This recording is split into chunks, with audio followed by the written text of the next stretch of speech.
Assalamualaikum warahmatullahi wabarakatuh. Selamat pagi anak-anak. Bagaimana kabarnya hari ini? Alhamdulillah sehat, tetap semangat. Allahu Akbar. Baik, coba sebelum kita belajar pada hari ini, kita berdoa terlebih dahulu. Berdoa dimulai.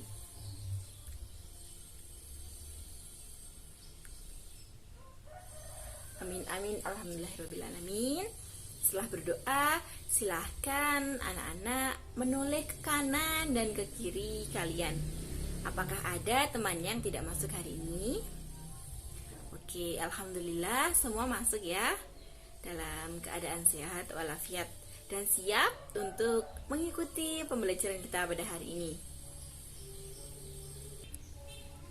Hari ini kita belajar mata pelajaran akidah akhlak, materi tentang iman.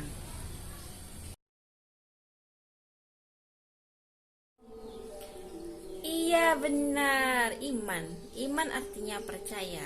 Pengertian iman diambil dari kata kerja amanah dan yu'minu, yang artinya ialah percaya atau membenarkan. Dalam Al-Quran surat At-Taubah ayat 62 menyebutkan bahwa pengertian iman ialah membenarkan, sementara dalam hadis disebutkan bahwa pengertian iman ialah ucapan dengan lidah atau lisan dan kepercayaan yang ditetapkan dalam hati serta dilakukan oleh perbuatan dengan anggota tubuh manusia.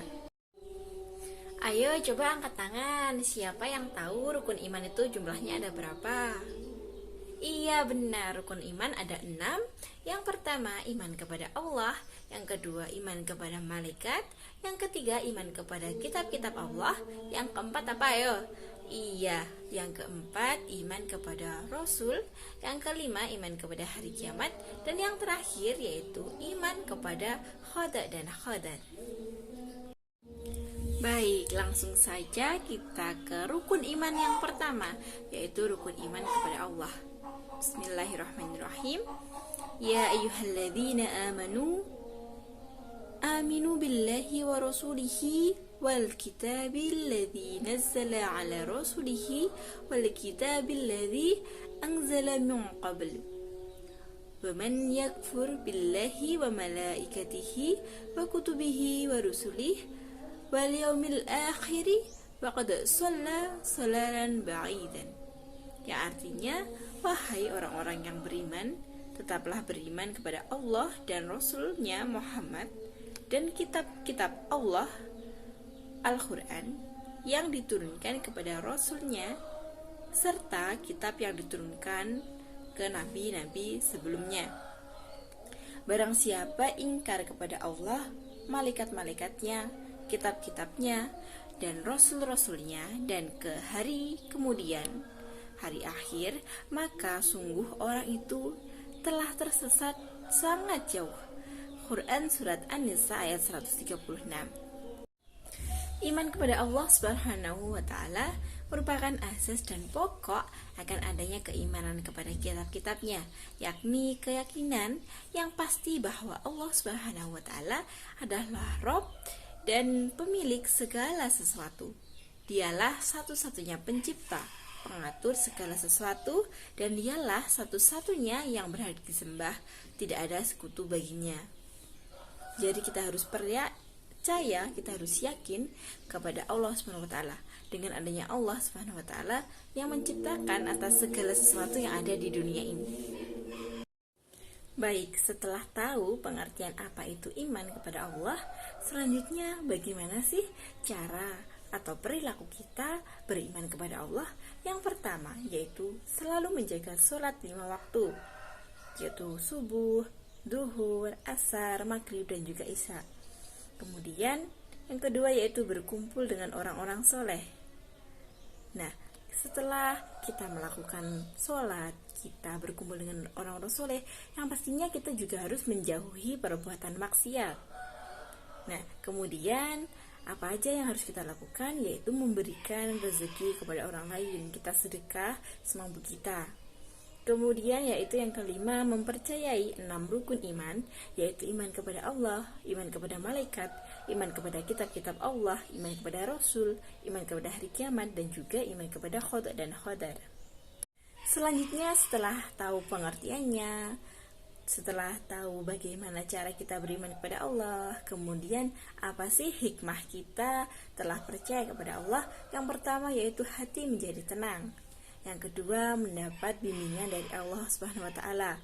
Yang pastinya kita harus tetap berserah diri kepada Allah, percaya kepada Allah, yakin kita meminta kepada Allah, hati kita itu akan tenang, mendapat bimbingan dari Allah, kemudian mempunyai rasa kasih sayang yang tinggi kepada sesama, kemudian diampuni dosanya dan mendapatkan pahala besar. Amin. Kemudian diberi kemudahan hidup serta mencegah perbuatan yang syirik. Selanjutnya yaitu rukun iman yang kedua. Siapa yang tahu rukun iman yang kedua apa? Iya, benar. Rukun iman yang kedua yaitu iman kepada malaikat. Artinya adalah mempercayai dan meyakini bahwa Allah Subhanahu wa taala telah menciptakan malaikat yang diberikan tugas untuk mengatur alam dan mengurus perjalanan alam semesta ini dan tugas-tugas tertentu lainnya. Kita harus percaya, kita harus yakin bahwa malaikat itu ada dan diciptakan oleh Allah Subhanahu wa taala. Nah, anak-anak, setelah kita tahu pengertiannya iman kepada malaikat, kita harus melakukan apa sih? Contoh kita beriman kepada malaikat. Yang pertama yaitu percaya keberadaan malaikat, tentunya ya. Yang kedua yaitu mempercayai nama dan jumlah malaikat itu ada berapa. Kemudian yang ketiga yaitu mempercayai sifat malaikat itu seperti apa. Kita harus tahu dan kita harus percaya. Yang keempat yaitu selalu rajin beribadah. Kemudian yang kelima yaitu selalu berkata baik, karena kita kan selalu diawasi oleh Allah Subhanahu wa taala. Yang keenam yaitu menghindari maksiat. Yang ketujuh, kita harus rajin menuntut ilmu. Yang kedelapan, kita harus memperbanyak sedekah. Yang kesembilan, kita menyempurnakan shaf sholat dan menjaga tali silaturahmi kepada sesama. Kemudian apa sih hikmahnya dari apa yang kita lakukan tadi? Yang pertama yaitu meningkatkan iman kita kepada Allah Subhanahu wa taala. Yang kedua, berhati-hati dalam setiap melakukan sesuatu atau dalam bertindak. Yang ketiga yaitu yakin akan pertolongan Allah itu ada. Kita membutuhkan, Allah pasti menolong kita. Kemudian yang keempat yaitu memunculkan rasa syukur kepada Allah Subhanahu wa taala. Kemudian yang kelima yaitu semakin giat dalam berusaha karena tidak ada rezeki yang diturunkan oleh Allah kepada malaikat tanpa usaha dan kerja keras dari kita sendiri. Kemudian yaitu ada menambah kesadaran terhadap alam wujud yang tidak terjangkau oleh panca indera kita. Kemudian kita hikmah yang dapat kita petik yaitu menambah semangat dan ikhlas dalam beribadah walaupun tidak dilihat oleh orang lain ketika melakukannya. Baik, selanjutnya rukun iman yang ketiga yaitu iman kepada kitab-kitab Allah Subhanahu wa taala. Artinya apa? Artinya yaitu percaya dan meyakini bahwa Allah Subhanahu wa taala mempunyai kitab yang telah diturunkan kepada para rasulnya agar menjadi pedoman hidup bagi umatnya. Hukum beriman kepada kitab-kitab Allah Subhanahu wa taala adalah fardu ain. Artinya wajib bagi setiap orang yang beragama Islam.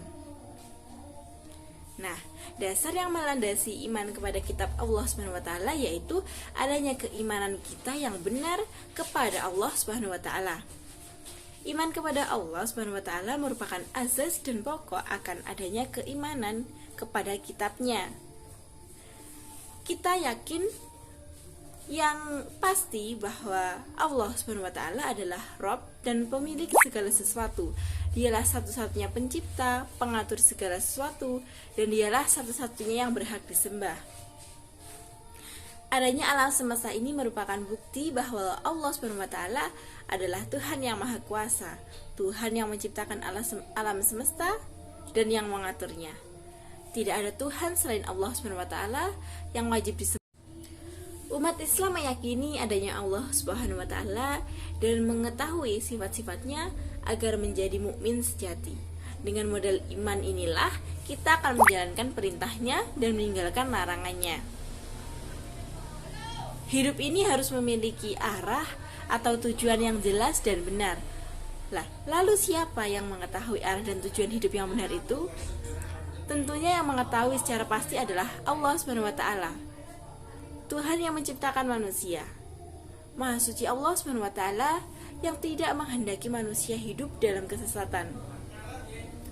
Oleh karena itu, Allah SWT memberikan arah yang jelas dengan cahaya petunjuk. Allah SWT memberikan petunjuk mengenai tata cara bagaimana menjalani hidup di dunia, serta tata cara bagaimana mendekatkan diri kepada Allah SWT, sehingga kita di dunia menjadi orang yang bahagia dan selamat, serta kelak di akhirat kita mendapatkan kebahagiaan yang hakiki dan mendapatkan ridhonya dalam keadaan menjadi hamba yang dikasihi oleh Allah SWT. Nah, oleh karena itu, kitab suci Allah SWT diturunkan kepada Rasulnya adalah sebagai rahmat untuk para makhluknya dan petunjuk bagi mereka, supaya mereka mencapai kebahagiaan dunia dan di akhirat. Masih dalam kitab yang sama, beliau juga mengatakan iman dengan kitab suci mencakup 4 perkara.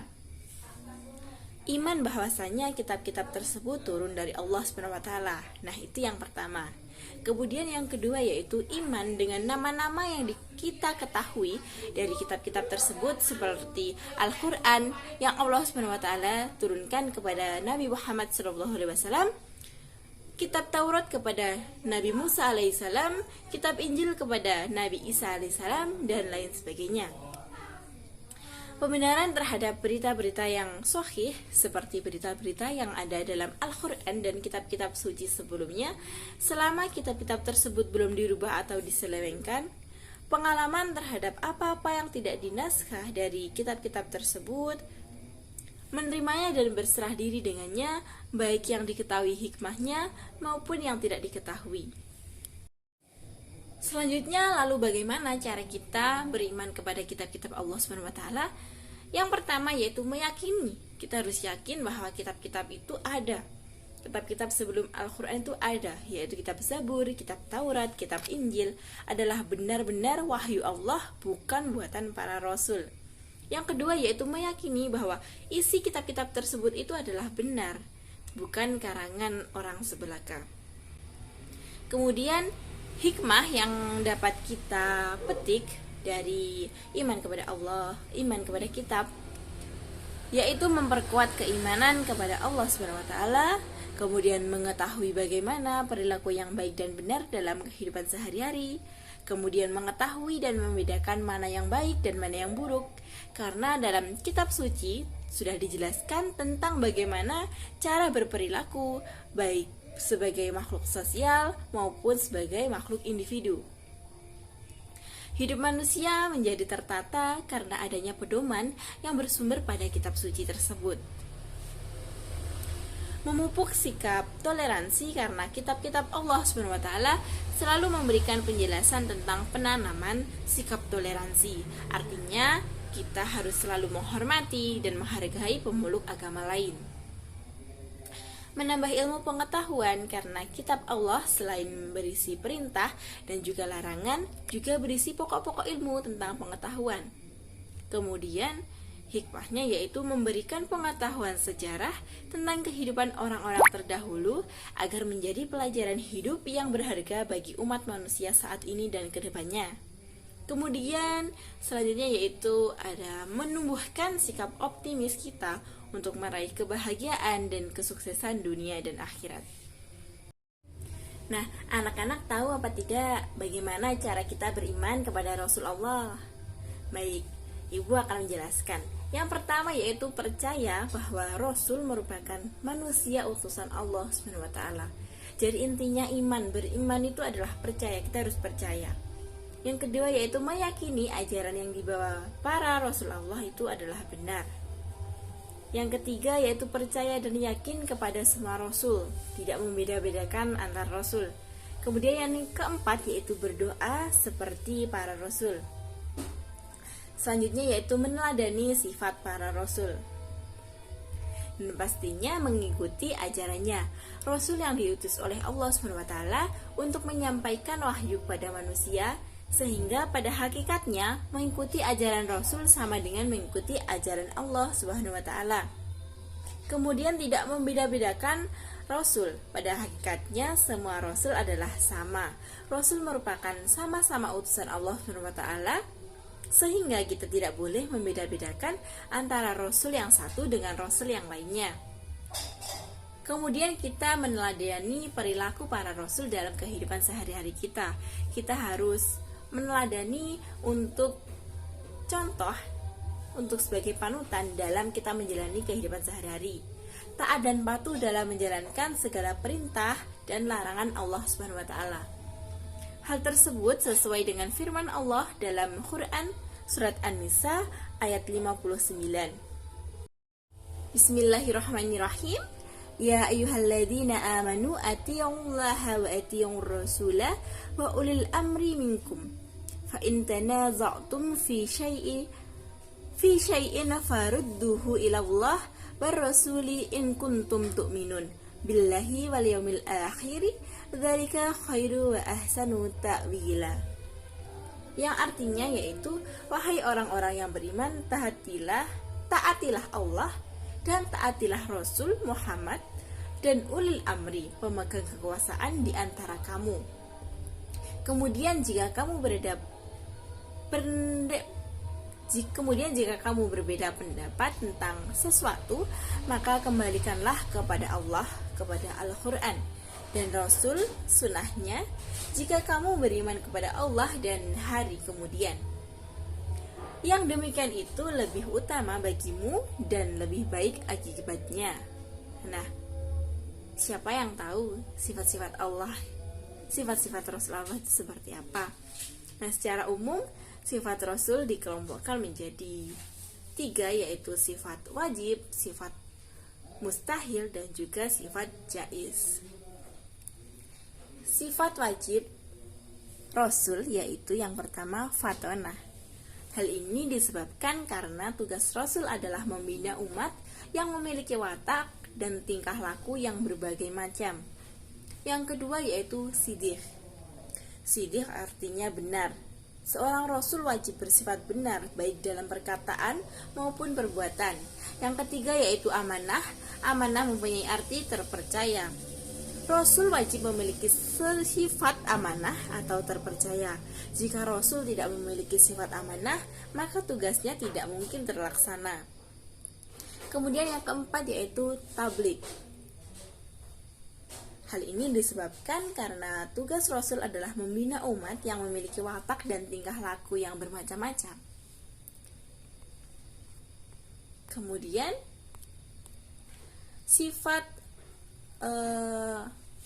mustahil yaitu sifat yang tidak ada atau yang tidak dimiliki oleh para Rasul, yaitu yang pertama baladah. Baladah mempunyai arti bodoh. Mustahil Rasul memiliki sifat bodoh. Yang kedua yaitu kizib.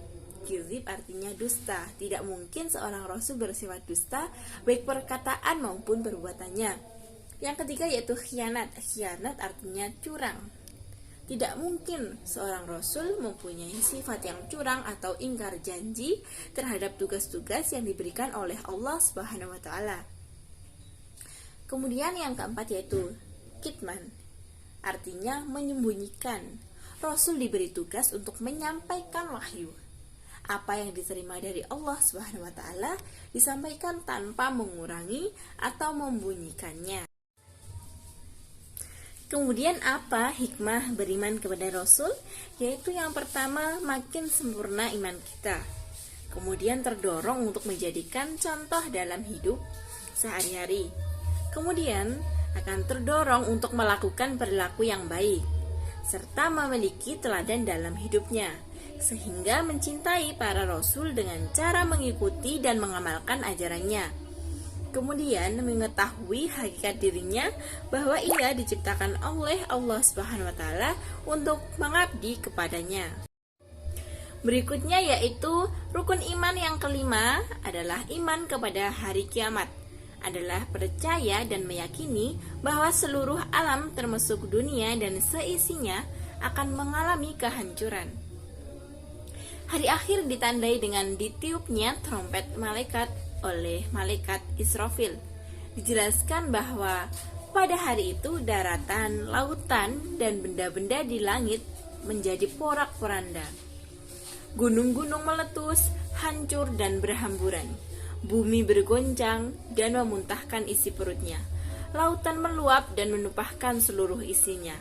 Benda-benda yang ada di langit bergerak tanpa kendali. Bintang, planet, bulan saling bertabrakan. Kiamat ada dua macam. Yang pertama yaitu kiamat sugro atau kiamat kecil, yaitu terjadinya kematian yang menimpa sebagian umat manusia. Misalnya, mati seseorang karena sakit, karena kecelakaan, musibah tsunami, banjir, tanah longsor, dan sebagainya. Kemudian yang kedua yaitu kiamat kubro atau kiamat besar, yaitu terjadinya kematian dan kehancuran yang menimpa seluruh alam semesta, dunia porak-poranda, rusak dan hancur. Kehidupan manusia akan berganti dengan alam yang baru, yakni alam akhirat. Lalu setelah mengetahui pengertian dari beriman kepada hari kiamat, bagaimana cara kita mengimani hari kiamat? Yaitu yang pertama, mempercayai bahwa hari akhir, hari kiamat benar-benar terjadi. Kemudian mengerjakan semua perintah Allah Subhanahu wa taala dan Nabi Muhammad serta menjauhi segala larangan Allah. Kemudian apa saja sih hikmah iman kepada hari kiamat? Yang pertama yaitu meningkatkan ketakwaan kita kepada Allah Subhanahu wa taala. Yang kedua, senantiasa beramal soleh. Selanjutnya yaitu berbuat baik kepada sesama. Kemudian akan muncul rasa takut untuk berbuat maksiat. Kemudian kita akan mempersiapkan diri dengan baik. Baik anak-anak, kemudian rukun iman yang keenam yang terakhir yaitu iman kepada qada dan qadar, yaitu percaya dengan sepenuh hati bahwa Allah Subhanahu wa taala telah menentukan segala sesuatu yang akan terjadi pada makhluknya. Setiap manusia telah diciptakan dengan ketentuan-ketentuan dan telah diatur nasibnya sejak zaman azali. Meskipun ada takdir dari Allah Subhanahu wa taala, bukan berarti kita sebagai manusia bermalas-malasan menunggu nasib tanpa berusaha atau berikhtiar. Karena sebuah keberhasilan tidak akan tercapai tanpa adanya usaha. Nah, jadi usaha tetap harus kita lakukan. Tetapi bagaimanapun hasilnya harus dapat diterima dengan lapang dada. Karena itu merupakan takdir dari Allah Subhanahu wa taala. Dalil tentang adanya qada dan qadar ini tersurat dalam beberapa ayat Al-Qur'an. Salah satunya yaitu Quran surat Al-Ahzab. Bismillahirrahmanirrahim. Wa kana amrullahi qadaran maqdura. Artinya yaitu dan ketetapan, dan adalah ketetapan Allah itu suatu ketetapan yang pasti berlaku. Kemudian cara beriman kepada qada dan qadar yaitu yang pertama, usaha yang dibarengi dengan tawakal. Sabar, berbaik sangka bahwa apa yang kita anggap jelek belum tentu demikian di mata Tuhan. Kita harus berusaha, apapun hasilnya kita serahkan kepada Allah Subhanahu wa taala.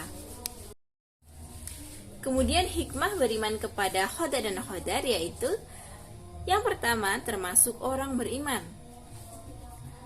Kemudian lebih banyak bersyukur, sabar, selalu berusaha, terhindar dari sifat sombong, selalu berharap kepada Allah.